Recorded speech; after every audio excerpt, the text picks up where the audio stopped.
Confined spaces, an overview.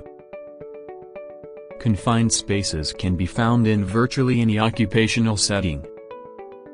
An error in evaluating a hazard can become a matter of life and death for a worker in a confined space. Therefore, the recognition of confined spaces on a worksite is the first step in preventing injuries and fatalities.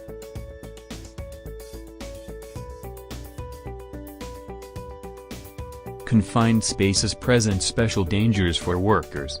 These hazards may be the result of the confined space's configuration: poor ventilation, insufficient oxygen, or accumulation of potentially hazardous fumes or gases inside the space.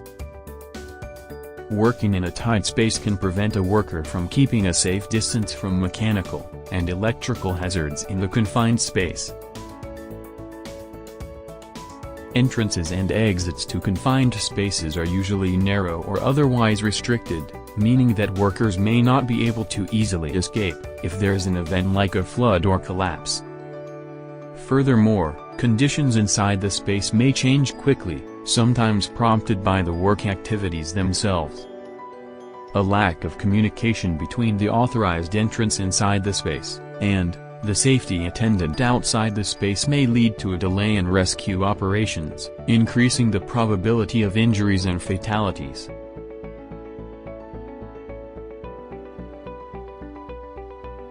Confined space fatalities usually result from one of the two failures: either there is a failure to recognize and control the hazards found in the confined space, or there is an incorrect or inadequate emergency response when something goes wrong in a confined space.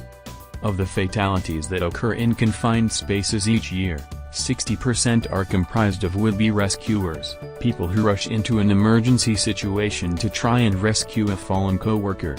Let us understand this phenomenon by using a real-life scenario. Consider the example of 3 utility workers who died after being exposed to toxic hydrogen sulfide and methane gas when they entered a manhole to repair a broken pipe. On the day of the incident, victim number 1 removed the manhole cover and entered a 15-foot deep drainage hole. Within a few minutes, he lost consciousness and became unresponsive. Victim number 2 rushed into the manhole to rescue his co-worker, but he too lost consciousness. When victim number 3 received no response from the second worker, he quickly entered the hole in an attempt to rescue his co-workers, but he was also overcome by the toxic gases. All 3 workers were pronounced dead on the scene. It is important to note that the space was not evaluated to detect the presence of toxic gases before worker entry. Therefore, none of the 3 workers were wearing any respiratory protective equipment. Take a moment to think about this incident. How could this unfortunate tragedy have been prevented? What difference would a confined space program make? What is clear from this example is that if the employer had a well-defined confined spaces program, and a properly executed rescue plan in place, 3 precious lives could have been saved.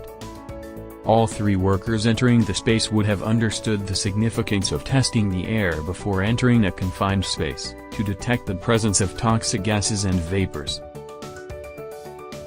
The employer should have instituted a program for continuous monitoring while work operations were in progress, to detect any atmospheric changes that could endanger the lives of workers. Additionally, if the employer had well-defined rescue procedures in place and had properly trained employees in these procedures, everyone would know exactly what to do in an emergency, instead of reacting spontaneously, which lead to multiple fatalities. Thus, having the right knowledge would have made the difference between life and death.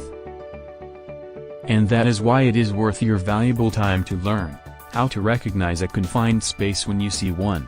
Identify the specific hazards associated with working in such spaces, and implement safe work practices to keep yourself and your co-workers safe.